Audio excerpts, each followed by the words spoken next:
learning to manage situations, people, money, property. Yes, all this is important, but how could you… Essentially, a leader means you must be able to manage a few thousand people. Or in other words, you're trying to manage a few thousand minds. But if you're incapable of managing this one, this mind, how will you manage that mind? Just by chance. When you're managing situations by chance, you'll be always freaked. Anxiety and leadership has become synonymous today because you're managing people by chance. If you cannot manage this one, managing that one is definitely by chance. So one of the most significant aspects of leadership has been generally ignored, or people have acquired this out of their own natural capabilities. That reminds me, you definitely heard of Andrew Carnegie. When Carnegie was multiplying his wealth at a tremendous pace, the United States governments of that day couldn't figure out how is he making so much money. So they set up an investigation because they thought something improper is happening here. When they looked through his business and they found nothing wrong, then they called him for an inquiry. He says, "How are you managing to make so much money and we don't find anything wrong with your business?" So Carnegie said, "I can keep my mind focused for 5 minutes at a stretch." This was a group of congressmen who were sitting, conducting the inquiry. "Can any of you do this?" And they tried an experiment. None of them could stay on anything for more than 10 seconds. Then he said, "You should not be running United States."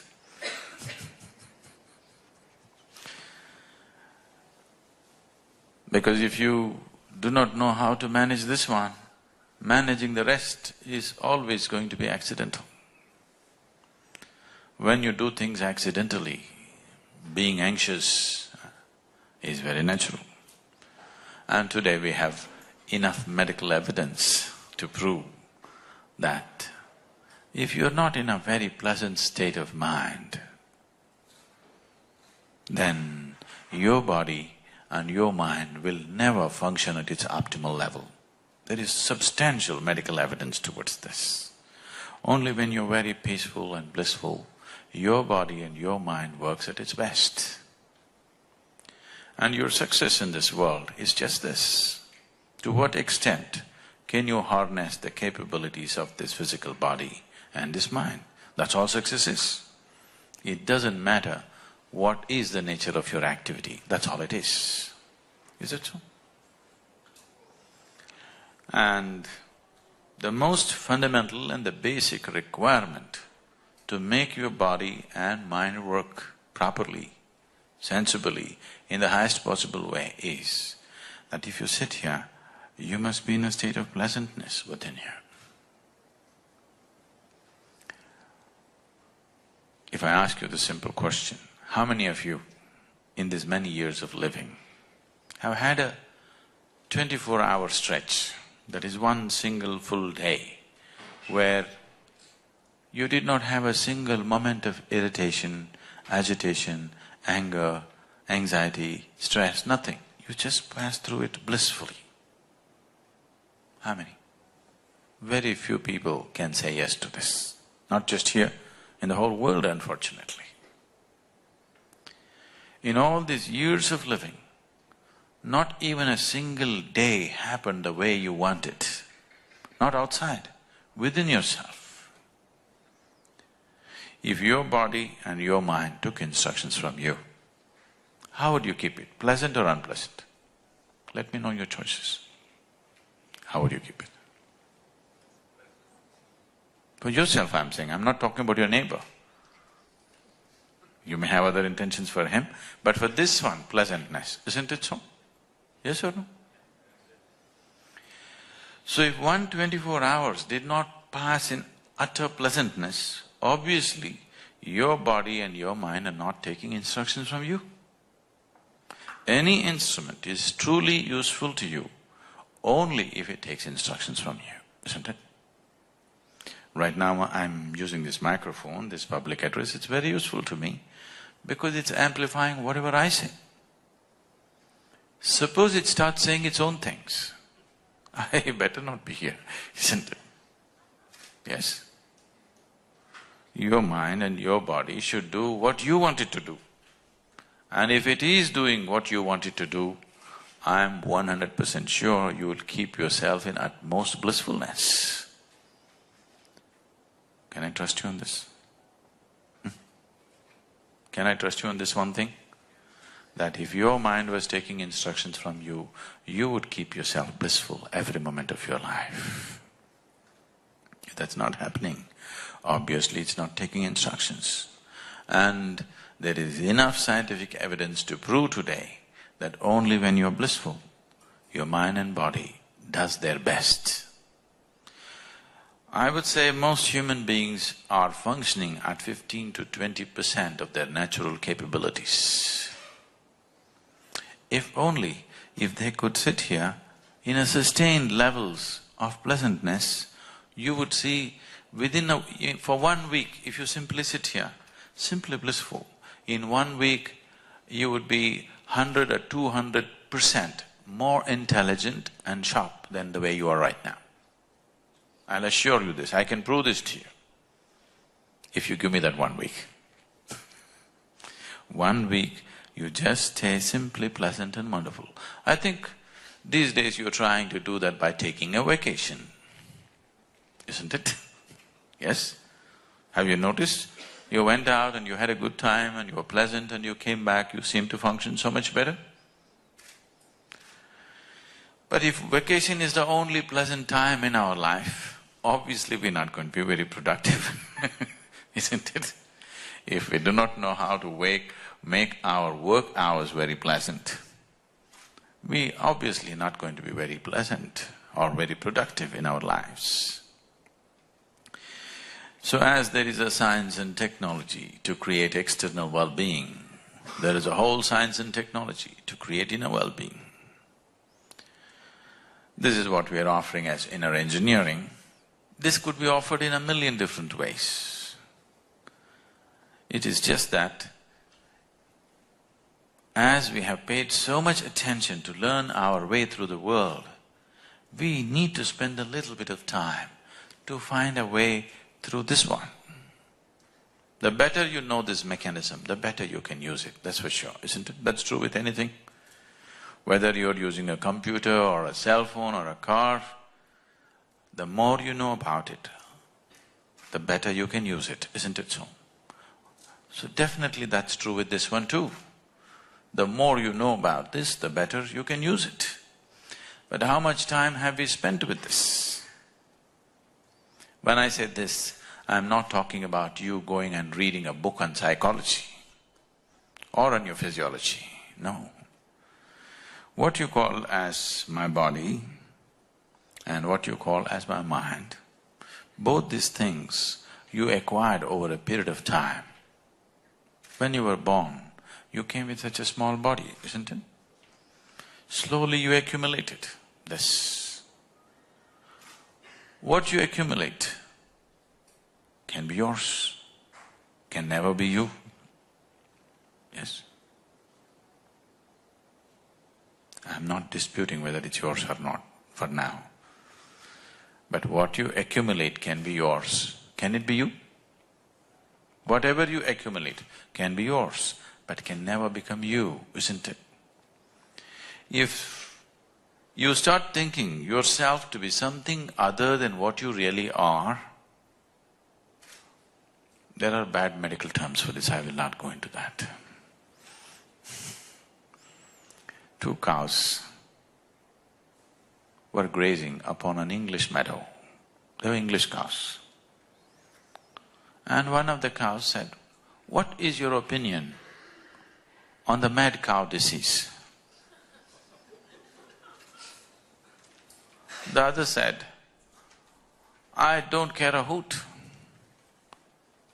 as anyway I am just a helicopter." Okay? If you think yourself to be something other than what you are, there are bad words for that, I won't use such things upon you. But it's very, very, very important, especially people who are in positions of power, positions of responsibility, that every action, every thought, every emotion that you generate has impact on many lives around you. When you are in such a position, it's extremely, extremely important that this one is in a state of utter pleasantness and well-being, isn't it so? If your life was just your own nonsense, it's up to you. Once you say, "I'm a leader in some place," everything that you do, the way you think, the way you feel, the way you act, has impact on a few thousand lives. When that is so, it becomes of paramount importance that you take care of this one in a completely different way, not just being physically healthy, much, much more than that. Right now, unfortunately, most people's well-being is so fragile, just about anybody can hijack it. You went out today and somebody told you, "You are the most wonderful person in the world." And you were floating on cloud… What number? 9? You do only 9? In South India we do 11, you know. You were floating on whatever number cloud and you came home and people at home told you who you really are. It's a very fragile well-being, isn't it so? Just anybody can hijack it, just anybody. It doesn't take some earth-shaking event to hijack your well-being, please see. Anything can stress you, anything can make you anxious, anything can make you disturbed, anything can make you lose your sense of joy and peace. Now, in this state, your ability to use, your ability to manifest the capability of who you are is not at a very high level. Unfortunately today, most people when they use the word human, they're always using the word human as a bundle of limitations. If someone says, "Oh, I'm only human," he's not referring to the possibilities of being human. He's not referring to the immensity of being human. He's only referring to the limitations of being human, isn't it so? Yes? When someone says, "I'm only human," he's only talking about his limitations. These limitations have become significant, mainly because of the kind of identities that one takes on, and above all, because even this one is not happening the way you want him to be. See, in your life, nobody happens 100% the way you want them, isn't it so? Has anybody happened in your life? Your parents, your friends, your spouse, your children, none of them happen 100% the way you want them. These days, not even your dog, he does his own thing. Has anybody happened 100% the way you want them? Or are you such a hopeless romantic, you're still hoping that somebody will happen 100% the way you want them? Nobody will happen. They'll happen to some extent. If they happen 51% the way you want them, you are doing great. Yes. Yes or no? If people are happening, people around you in your life are happening 51% the way you want them to be, that means you're doing great, your steak is good.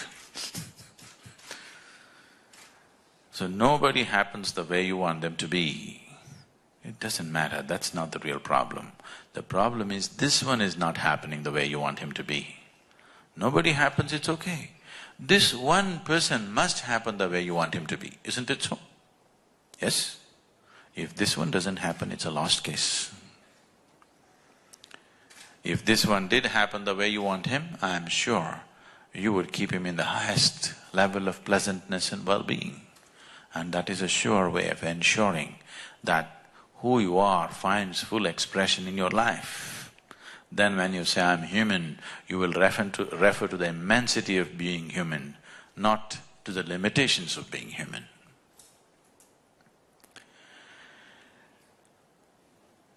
It is just that when it comes to the outside, we have understood. There was a time, whenever you get onto your plane today, do you tell prayers? You still do? What airline are you getting into?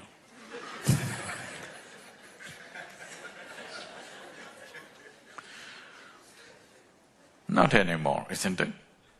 You just go, that's it, because you know the airplane is well taken care of, the pilot is well trained and everything that needs to be done has been done, and the chances of you crashing are 1 in a million. Isn't it so?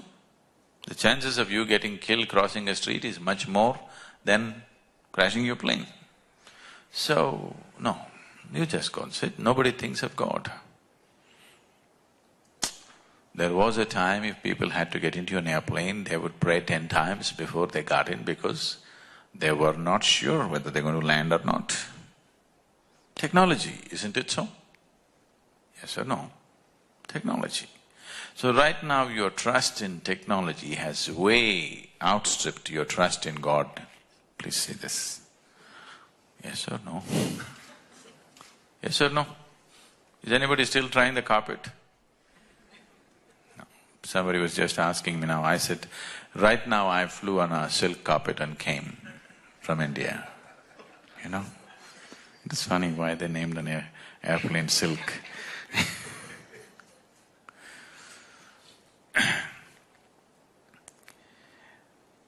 It is just that there was a time when you believed that you could do stupid things and tell a prayer and everything will be okay. Now you understand, unless you do the right things will not happen to you. Yes or no? Are you clear about this? Unless you do the right things will not happen to you on the outside.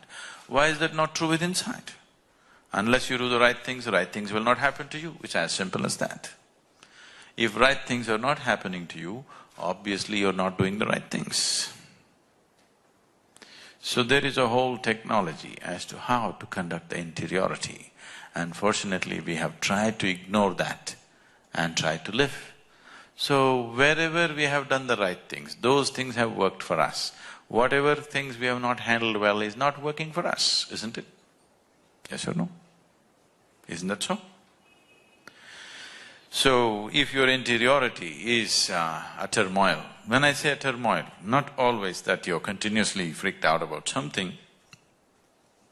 If your experience of the day is not immensely pleasant, that means you're in a steady state of turmoil. Because only when you're very, very pleasant, everything works well. 70% of the ailment on the planet will disappear if people were just simply blissful and happy. This I'm not saying offhand, there is substantial scientific evidence to prove this. So whether we have become medically sick or not, one way or the other, if we are causing unpleasantness, we are sick. If we are causing unpleasantness to this one, we are sick. If I cause unpleasantness to you, you think I'm sick, isn't it so? Yes? If I simply cause unpleasantness to you every day, won't you think I'm sick? So if I'm causing it to this one, am I not sick? Maybe nobody is complaining, but it is a kind of sickness, isn't it? So, this needs to be approached as a science too. It is very, very important, the inner well-being also has to be approached in a scientific way. And it has been done this way for thousands of years, but it's always been so, just a small segment of people made use of this. But it's my interest that people like you, who are in many ways going to impact many, many lives around you, also should make use of this, because your life is no more about yourself. once you have taken a position of responsibility, once you have taken a position of power, your life is no more about yourself. Everything that you do has something to do with somebody. Every thought, every emotion, every action has something to do with somebody, isn't it? So, this is too brief a time to do anything more, but if you have questions, any kind of question, we will look at it. Any kind of question.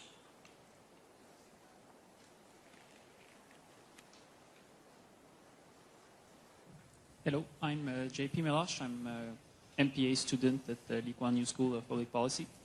You emphasized in your presentation the need to be at peace with ourselves or being relatively happy. However, do we not need to be sometimes angry or sometimes uncomfortable with our surroundings in order to have the drive to change the things that we want to change? I did not say you should be at peace with yourself or you should be happy. I'm just asking what's your choice? What is your choice for yourself? Pleasantness or unpleasantness? Yes, what's your choice? What is your choice for yourself? Pleasantness or unpleasantness? Pleasantness, isn't it?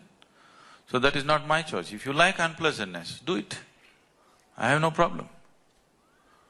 But if you want pleasantness and you're creating unpleasantness, obviously you're not going where you want to go, isn't it? So I am not advising people, be peaceful, be joyful. It's their choice. If somebody enjoys misery, what's my problem? Yes, I really have no problem. But there is no such thing. Everybody wants pleasantness in his life, isn't it so? You want pleasantness inside and pleasantness outside, that's what you want, isn't it? Whatever you may be seeking, see, please understand this. Whether you go to the temple, whether you go to the bar, or you go to the office, or you want to go to heaven, you're still seeking pleasantness, isn't it so? Yes or no? Somebody thinks it's in success, somebody thinks it is in the bottle, somebody thinks it's in heaven, somebody thinks it's in the temple, but everybody is in search of pleasantness. Is that so? Is that so? So if pleasantness is what you're seeking and if you're creating the reverse of that, you cannot say you're successful. Yes? If pleasantness is what you're seeking and you're achieving the reverse of that, could you say you're successful? If unpleasantness is what you're seeking, that's fine with me, you are successful. So this is not my idea. Please get that out of your mind. This is not my idea that you must be happy, I have no such intentions. My intention is just this, let whatever you want happen to you. What you want should happen, isn't it? If you like misery and I impose happiness on you, is it going to be good? It's not going to be good, isn't it? So this is your choice. So if your choice is pleasantness, why is it not happening? That's a question. Now, unless you're angry, you cannot propel yourself into action. Unfortunately, this is true with a lot of people, that unless they're angry, they cannot propel themselves into action. You heard of Che Guevara? You heard of Che? You must be seeing those t-shirts. Everybody's wearing Che Guevara's t-shirts. Most of the young people don't know who he is. They think he's a rock star. But I heard that the one t-shirt which is still being sold to the maximum on the planet is Che Guevara's t-shirt, even today. I see anywhere, any part of the world I go, young people are wearing Che's. Many times I stop them and ask, do you know who this guy is? They said, we don't know. Then why are you wearing? He's Che. So Che, when I was young, Che was like a cult hero. And Che said, if you are in rage, you're one of us. So this impressed me, because wherever I saw injustice, wherever I saw something not going okay, I was also in a rage about everything. Then it took a certain amount of experience and inner exploration for me to see and get out of that rage. Then a group of revolutionaries from, the Jawaharlal Nehru University came to me and they were all Che people and they said, Che said this. I said, listen, now I have something to say. If you're out of rage, you're one of us. Now you can propel yourself with rage. You can also propel yourself with your joy, with your love, with your compassion, which will be more saner way of doing things. When you propel yourself with rage, you will cause one injustice for another injustice that's been happening till now. But if you propel yourself with compassion, you will do just what is needed, nothing more, nothing less. See, I don't even want to impose joy upon you. I want what you want to happen. Yes, this is how it should be, isn't it? Because I am not propelled by my rage, I am completely out of rage. Nothing puts me in rage anymore. It's not that I am oblivious to the nonsense that's happening on the planet. I am very, very aware of it. I am very, very involved in seeing and finding solutions. So these are the two ways. Do you want to drive yourself consciously or unconsciously? This is the question. Whenever you're in rage, whenever you're angry, are you conscious or unconscious? You're definitely unconscious, isn't it? And when you become angry, generally you suffer more than your victim most of the time. Yes or no? So in that kind of condition, what are you going to create? Once in a way, corrective measures may happen because somebody is angry, but that is not the way to do things. In a balanced, sane way, you can correct things, isn't it? The reason why the first injustice has happened also is because somebody is in rage and you're trying to correct it with another rage. Let's say a crime happens on the street. Out of greed or anger, a crime happens. Now you get angry and try to correct it. You're also committing another crime, probably a larger one usually. You can correct that out of simple, sheer sense, out of your humanity. Just now, like about 6 days ago, I was speaking to a group of people and they introduced me as humanitarian. I said, what's this? I have heard of vegetarians, non-vegetarians, and what is this humanitarian? What are you trying to say? No, you're doing a lot of humane activity. I said, it's a shame that we have to teach human beings to be human. Isn't it so? We are making an effort to teach human beings to be human as if they were some monkeys. If you try to teach a monkey to do what a human being can do, that's an achievement.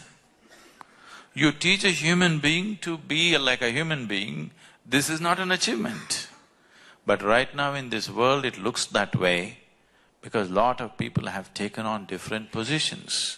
Because they have become Indians, they have become Pakistanis, they have become Singaporeans, they have become Hindus, they have become Muslims. You have to look for a human being, where are they? Very hard to find them. If you just sat here as a human being, to resonate with other life around you would be very, very natural. If you get identified with something that you're not, then it all gets narrowed down. Some things will happen, yes, you can fight a war, you can do certain things, you can do certain things forcefully, yes. But if you want true well-being in the world, first thing is you have to resonate here as life, because you are life, isn't it? I don't have to teach you that you are life. You are life. If you resonate and throb as life, you will know how to be a wonderful piece of life, which you are. But right now, we are trying to find patchy ways of doing things. Simply because somebody did something in anger and it worked at a certain time, that doesn't mean that's the way to correct everything, isn't it so? It's unfortunate if a human being cannot be propelled into action out of his love, out of his joy, out of his compassion. You tell me one thing, on a certain day you're unhappy and angry, on another day you're very happy. Which day are you willing to be more active?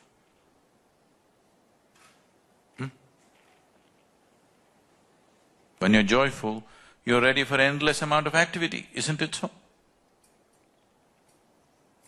It works. Yes. Sir, question? Yes, sir, please introduce yourself. If you can take the microphone, please. My name is Ram Gupta. Sadhguru, my question is, intellectually and logically we understand, but practically we find lot of gaps. Can we get some tips from your inner engineering on how to go about it? Okay. Shall we do a simple experiment? Are you okay? Simple experiment? The guinea, or these are days of the flu. So anyway, we'll experiment. I want you to sit with your spine erect, and your legs uncrossed. What you do is you keep the 5 fingers of your hand together. Place it gently placed upon your thigh, gently. Do not press down, very gently placed. Don't do it yet, I'll tell you what to do, but do not do it yet. We will do this with our eyes closed. With your eyes closed, holding your hand this way, you just breathe slightly deeper than normal. And as you're doing this, I will say switch. When I say switch, the hand this way, just slowly turn it over without breaking the rhythm of your breathing. Again, when I say switch, get it back into this position. In these 2 positions, something about your breath will change. The way the air fills up into your lung or the maximum expansion and contraction, something about it will alter itself. I want you to notice what's happening. Please hold your 5 fingers together, gently placed upon the thigh, eyes closed. Unless your spine is erect and eyes closed, you will not notice it. Just breathe slightly deeper than normal, just inhalation, exhalation a few times.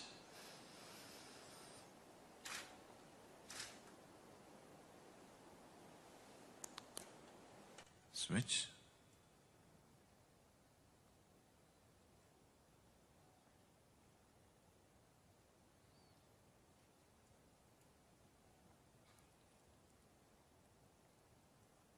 Switch again.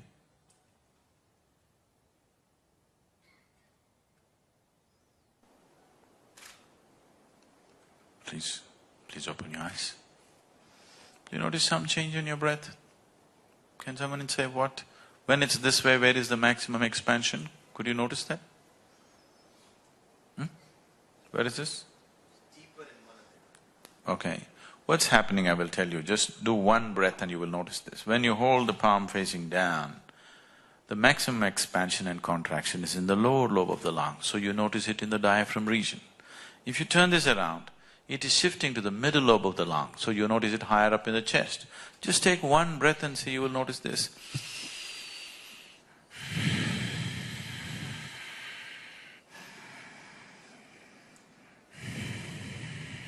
Is that so?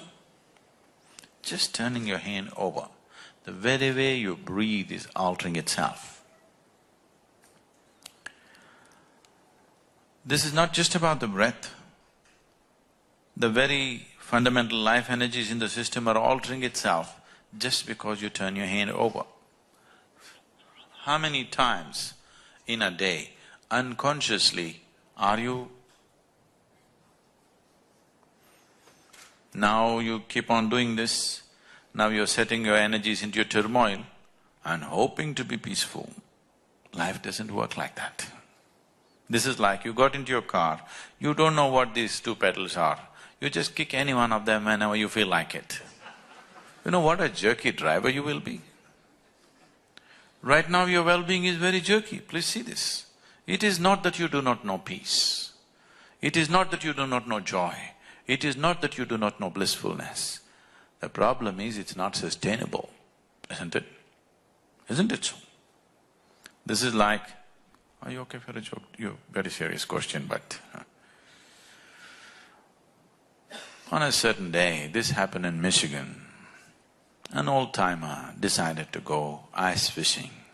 This is one of the things in Michigan because almost 5 months it is snowing and the Great Lakes freeze and people go sit on it, cut a hole and fish because there's still water beneath the ice sheet. So an old-timer went fishing. When you go fishing, it's not solely about fish. So he took a can of beer, sat there. The cans got empty. Through the day, he went and sat at 9, 10 in the morning. So almost 4 o'clock, the crate got empty. He was a little dizzy, but no fish in the basket. Then at 4 in the evening, a boy from the downtown area with a big boombox on his shoulders with blaring rap music came jiving like that. Came, sat close by, cut a hole and sat down, fishing. The old-timer looked at him. No fool like a young fool. I'm sitting here for the whole day, quietly fishing, not a single fish. The fool comes in the evening, the sun is about to set, and with this blaring music, is he going to catch fish? No fool like a young fool. You know, the young people think the other way around, but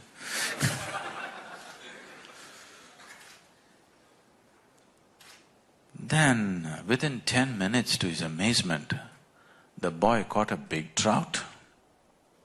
He looked. Then he dismissed, okay, a flash in the pan, nonsense, and he focused on his fishing. In another 10 minutes, the boy landed one more trout. Now he couldn't ignore him. He sat there watching the boy. The boy was listening to blaring music, jiving, and like this. And in another 10 minutes, he caught one more trout. Now he couldn't ignore this anymore. He kept his pride aside, slowly walked up to the boy and asked, see, I have been sitting here since morning. I haven't landed a single fish. You just came, in 30 minutes you got 3. What is the secret? The boy turned down the music a bit and said, "Ru-ra-ra-ra, ru-ra-ra-ruff." I said, what? The boy again repeated, "Ru-ra-ra-ra, ru-ra-ra-ruff." I said, I don't understand. He said, wait. And then he spat out a blob of something into his hands and said, you have to keep the worms warm.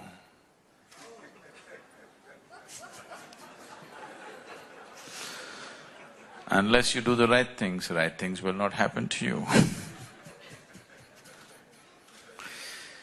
So, because the technology is subjective, it's about you. See, if it was about something else, I would have written a book and given it to you. Because this is about you. You are the object and you are the subject. So here, it needs a different level of focus. Right now, your whole focus is outward, in the sense, right now the way you perceive life is through 5 sense organs. Seeing, hearing, smelling, tasting, touching. This is the way you know life, isn't it so? If these 5 faculties shut down, you'll have no experience of life. For example, right now if you dozed off a bit, that's not instruction. If you dozed off a bit, suddenly in your experience, I will disappear, for sure. Everybody around you will disappear, and you will also disappear, isn't it so? You fell asleep for a moment, the world disappeared and you also disappeared. Everything is going on, but in your experience, everything is gone. Simply because the 5 sense organs have shut down. So these 5 sense organs are the basis of your experience right now, and they're essentially outward bound. You can see what is around you. You can't roll your eyeballs inward and scan yourself. You can hear that. So much activity in this body, you cannot hear that. Even something as small as an ant crawls upon this, you can feel it. So much blood flowing, can you feel it? In the very nature of things, your sense organs are outward bound. But the basis of your experience, the seat of your experience, the source of your experience is within you. Right now, do you see me, sir? Do you see me?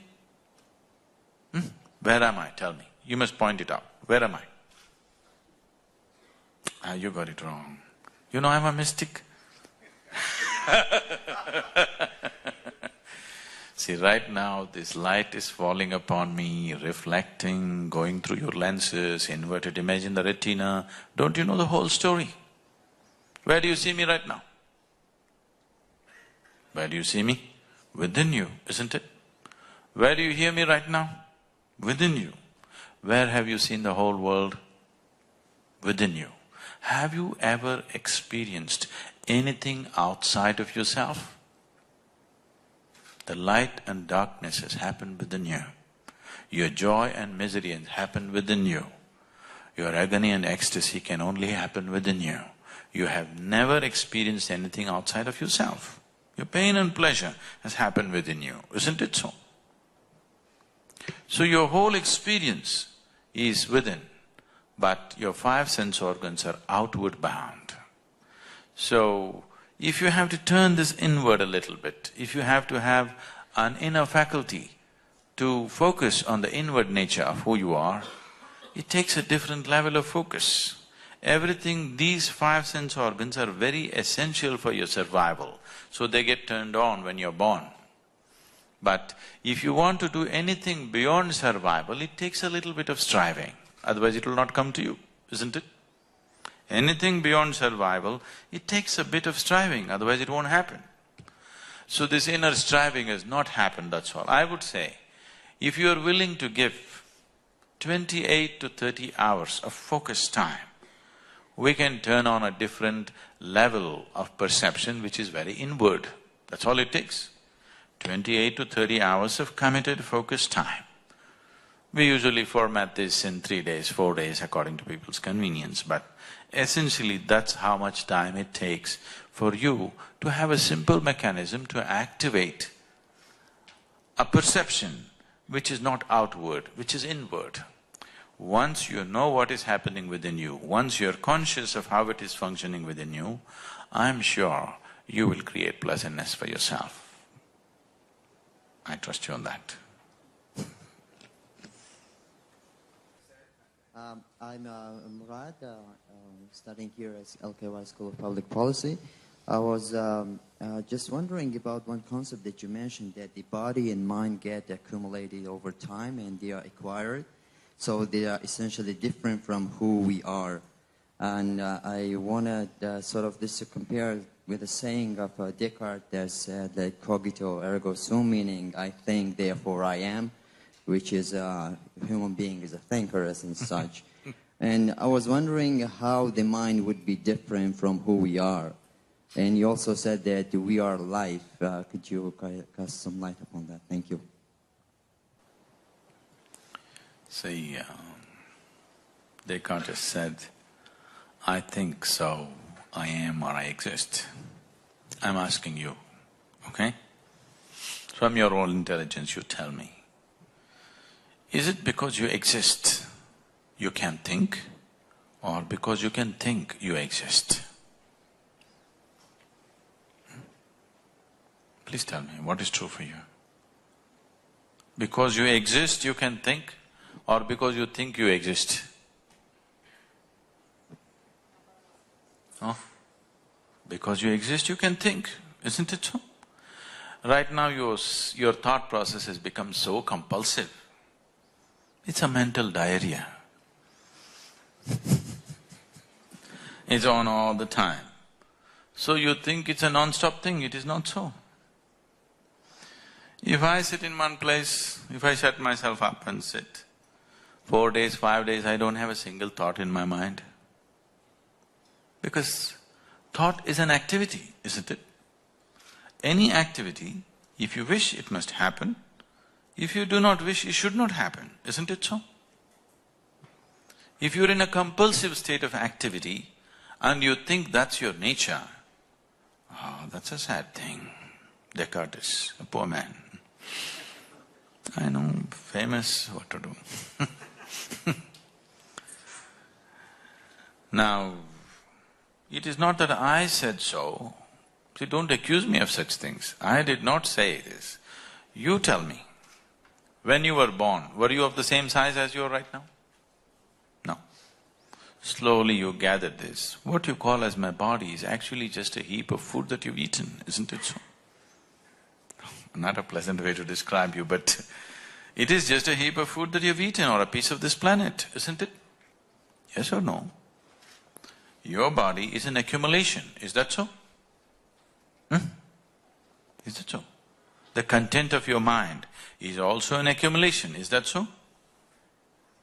So all I asked you was, what you accumulate, it can be yours, I'm not disputing it as yet, but it cannot be you. It's like this, I'm sitting here right now and I suddenly pick up this glass and say, this is my glass.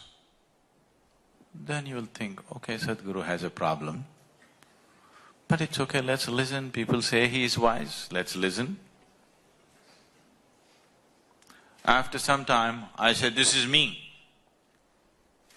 Then you'll say, let's go. Yes or no? Because now this is a serious problem. This is my glass itself is a problem. Now if I say this is me, this is a serious problem. You don't want to be here. The food appeared on your plate, you said, this is my food. You ate it and now you say it's me. This is a very serious problem. You need to address it.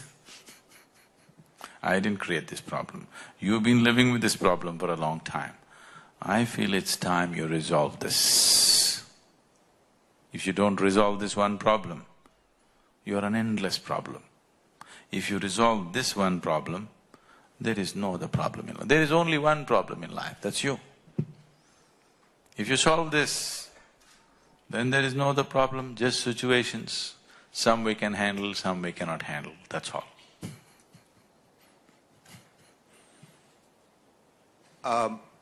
Sadhguru, I also was wondering about some of the work that you had been doing as a karma yogi, as I mentioned, about rural rejuvenation and Project Green Hands.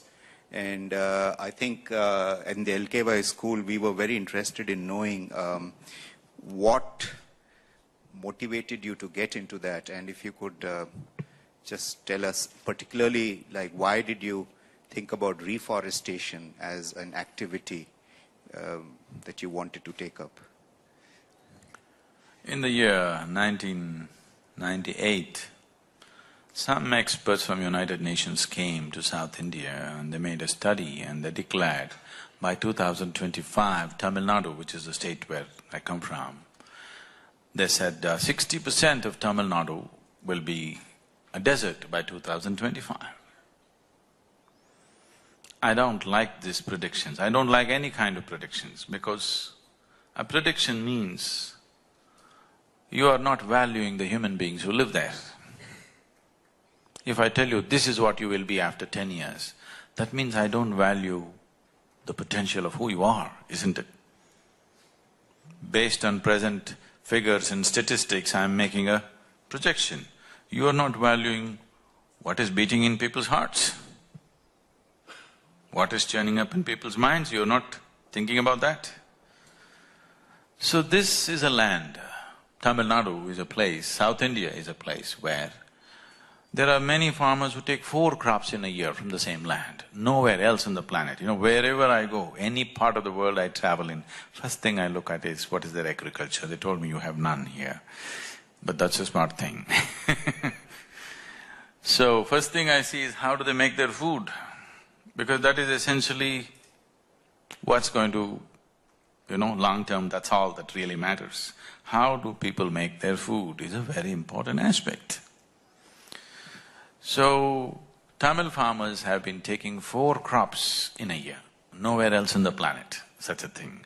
Ingenious they are, with almost absolutely obsolete and non-existent infrastructure, okay? No infrastructure, simply man and land. Pulling out 4 crops from the land is not a simple thing, they're quite ingenious. Now this land which have sustained us for thousands of generations, now is going to become a desert in a single generation. I didn't like the idea. So I've just drove around Tamil Nadu really looking at these people, just alarmist or is it real? then I saw it is much more real than their figures. I didn't think it'll go to… my own estimation did not look like it'll go up to 2025. It looked like it's going to happen much faster, because in those 15 years that I had noticed the area, 4 perennial rivers had gone dry. In Coimbatore city where we come from, I know very well 60 to 75 feet we were striking water with the tube wells. Now they're going 1400 feet. And whole areas are just going dry. People are actually leaving their villages where they've lived for generations and going away somewhere else. So when I saw this, okay, what can we do?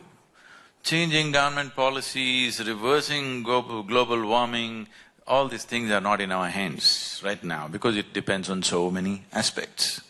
One of the simplest things that you can do is put the green cover back. So, I saw that Tamil Nadu's green cover was 16% and the national aspiration is 33%. So we just made a simple calculation, what does it take to make it 33%? Then we saw if we plant 114 million trees in about 6 to 8 years' time, in 15 years' time, we'll have 33% green cover. So we started this movement in 1998. I started planting trees in people's minds. It took 6 to 8 years. That's the most difficult place, you don't know. Now in the last 5 years, we've been transplanting this from people's head to the land.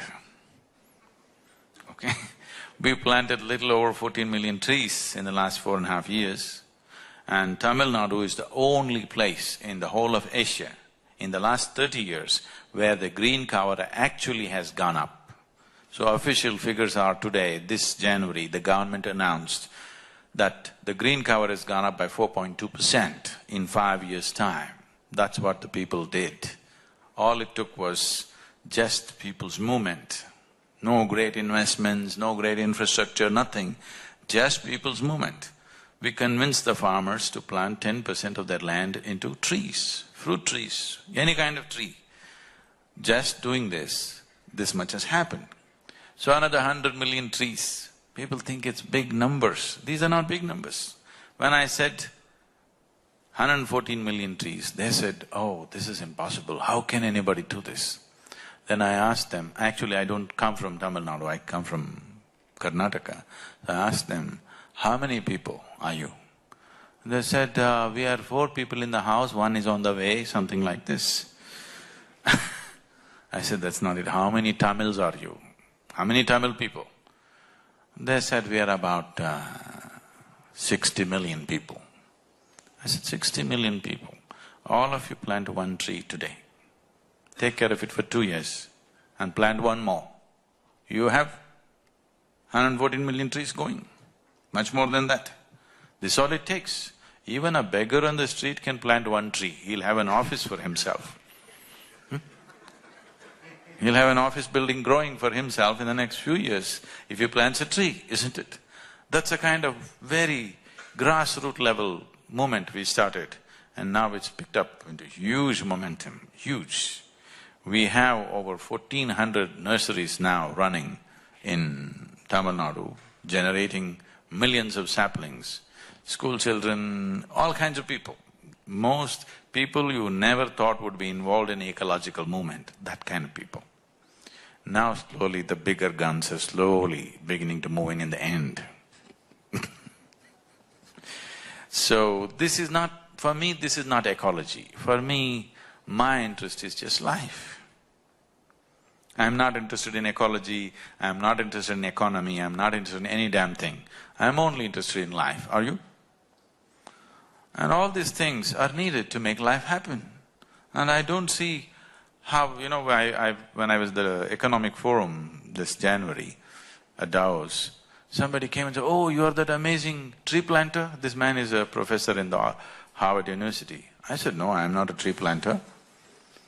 He said, no, you planted millions of trees. Yes, we did because it's needed, but I'm not a tree planter. Then he said, okay, what do you do? I said, I make people flower. That's my work. My essential work is that human life flowers. If human life has to flower, You need an economy, you need an ecology, you need everything that supports and sustains that. I don't see why we have divided all these things in our perception. Whatever is necessary for life must happen, isn't it? John Roberts, NPP Senior. I've been hearing what you're saying and I really appreciate your philosophies and I appreciate you coming to our school. As a School of Public Policy and seeing the momentum that you've been able to turn in your projects, what recommendations do you have? Because you do have the ears, actually, of policymakers from throughout Southeast Asia. So I think somewhat related to your question, sir, is what do you recommend from a governmental perspective that we can do to help further bring about the things that you are saying here and that things that we all are agreeing with you, I believe?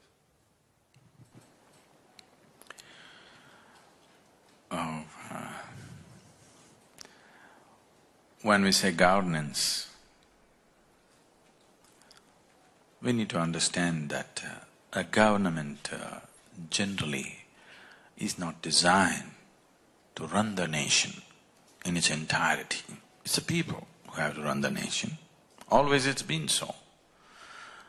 Governance is to just create an atmosphere where… So now here you decide you drive on the left side of the street. If the government does not decide this, that in this country we drive on the left side of the street… Are you from America? You drive on the wrong side. So now you come and drive that way, I come from India and I drive another way, somebody comes and they drive in the middle. Now every day we would be clashing into each other. So governance is essentially to see that people in their pursuit of their well-being and whatever else they're doing, they're not clashing into each other. That's governance essential, on all levels. Whether it's economics or social life, whatever, essentially you're seeing every individual in pursuit of his well-being does not clash into somebody else's well-being. That's all governance essentially is. But there may be situations in societies where sometimes a government has to step in and pump up a few things because it is not happening the way it is supposed to happen. So these are all usually, they must be timely and limited periods of time. Any long-term intervention from any government always leads to some kind of, situations. In different societies, these things may be decided and determined by those societies as it is necessary for them. There is no one common prescription, I think a lot of policymakers, a lot of people influenced by one successful culture trying to implement the same thing elsewhere, they've caused quite a bit of disasters and pain across the world, And that's one of the biggest pains of Asia right now is we are trying to implement what the Western societies successfully did on our societies where it is not fitting into people's way of thinking and feeling and doing things and it's causing so much of struggle.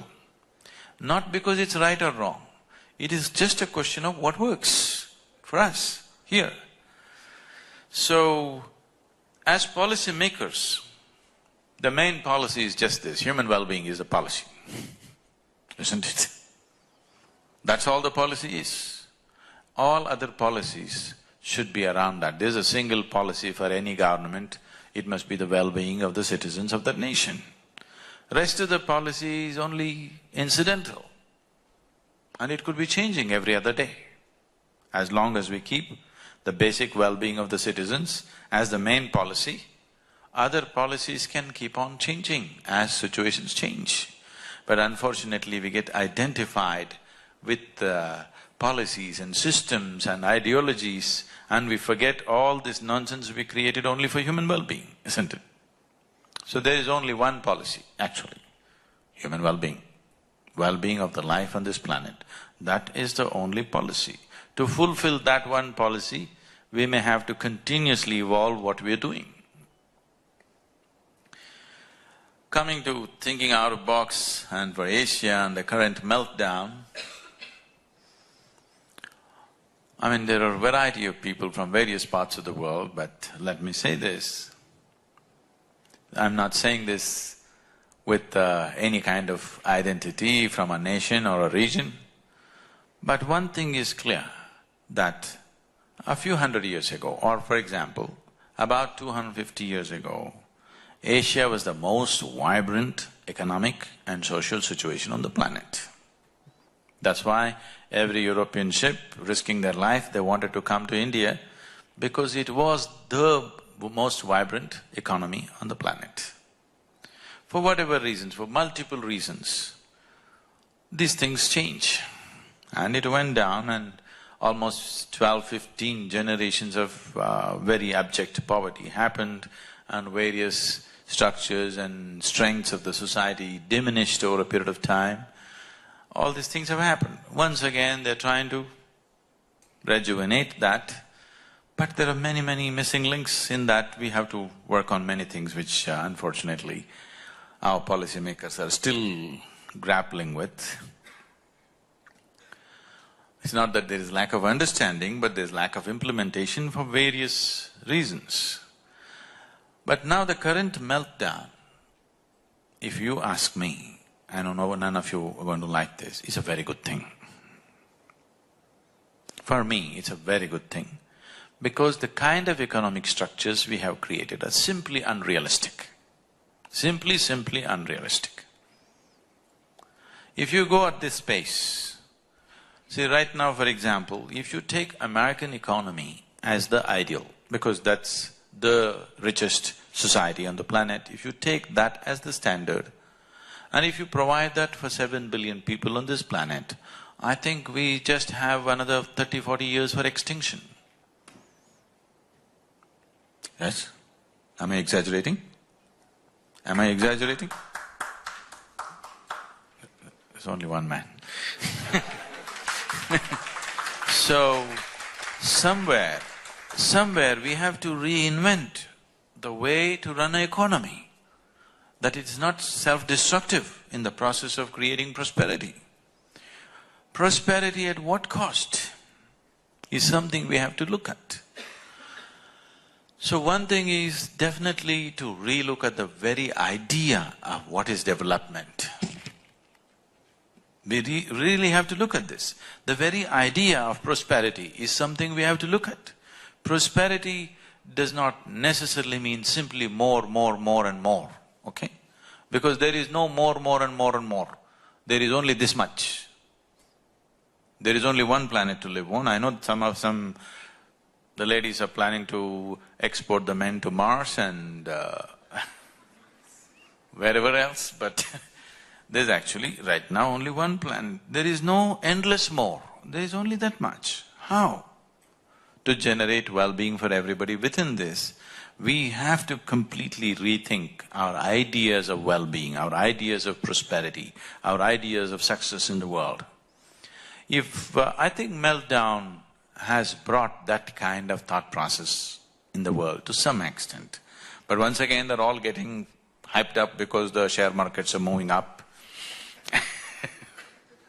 Even large companies, I know I've been interacting with them very closely, very large companies, which are almost like small nations by themselves. In fact, their annual turnovers are bigger than the budgets of many nations. Even such companies, unfortunately, are still operating from quarterly balance sheet to quarterly balance sheet. This is a very poor way of looking at life. You want to be ahead in the next quarterly balance sheet, it's just very disturbing that leaders who when I go to Davos, I just look at these people, a little over 2,000 people, they control more than 80% of the world's economy. And they don't have to be desperate about the next quarterly balance sheet. That's not the way to look at life. It needs to be looked little more long-term. Beyond our life, we have to look at the well-being, isn't it? We are living here as if we are the last generation. That's not good. So the kind of well-being that we had known in this part of the world, in this region in the world, was of a totally different kind in the past. Only thing was, the democratic process was missing to some extent. Other than that, generally people lived well. Even when monarchies were there, many of them were very gentle monarchies which handled things well, People were happy. That's all that ultimately matters. People were happy, that's all that matters. Not this system or that system. There's no ideal system on the planet. Who is managing the system? That's what makes the difference, isn't it? Yes? Any system can be made to work beautifully if the right kind of people are handling it. The wrong kind of people, you give it whatever great systems in their hands, they will ruin it. So, we need to first of all focus on producing the right kind of people who have a larger vision of life than a very narrow focus towards a very narrow goal, which is very, very destructive. So, meltdown is a good opportunity. One thing is to rethink many things, and also, no matter what you do, Asia never had a level playing field for various reasons. For the first time, there is a possibility that there could be a level playing field if you make use of this situation properly. Not against somebody, but if general well-being on the planet has to happen, there definitely needs to be a much more level playing field. Otherwise, it will just lead to continuous processes of exploitation which has been happening all the time. Initially it was Asia, now everybody's focus is on Africa. People are not interested in the African people. They are only interested in the African wealth. That's not a good way to approach any space. Because today it'll be on somebody, tomorrow it'll shift to somebody else, the focus. Yes? So our way of structuring economies in the world has to come… if you want to create a more gentler economies, more compassionate economies where every human being can find a way through it, not be rubbed down by it, it's very, very important that the public policy comes from a different level of understanding. Market forces are fine to keep vibrance in the economy, but market forces should not direct the nature of life on the planet. Because commercial forces should not direct the life on the planet, the nature of life on the planet. They are good only to keep vibrancy in activity, and that's all. But right now we are allowing the commercial forces to decide how people live. Yes? I'm not making any particular comment on any company or whatever, but even a kindergarten child, a child which is going to kindergarten knows this much, that carbon dioxide is bad for him. Yes? But you bottle carbon dioxide and you say this is the real thing. Now we need to look at it. What is it? What is this about? Are we really interested in human well-being or just in somehow running something we call as economy which is against human well-being? There is no such thing. Nobody should call himself an economist, an environmentalist, this. Essentially, every human being should be focused towards how to create well-being for all life on this planet. That should be the fundamental policy. And this consciousness, if it doesn't arise on all levels, we will work towards our, diminishing human life on the planet, not for the well-being, because right now we are going about as if we are the last generation. It's a very irresponsible way to live. So this meltdown is a good time. People have time to think because they're out of their jobs, they're thinking, it's good. Welcome you all to… We have created a certain space in South India. We are in the middle of a rainforest, and this space was essentially structured, engineered for self-transformation.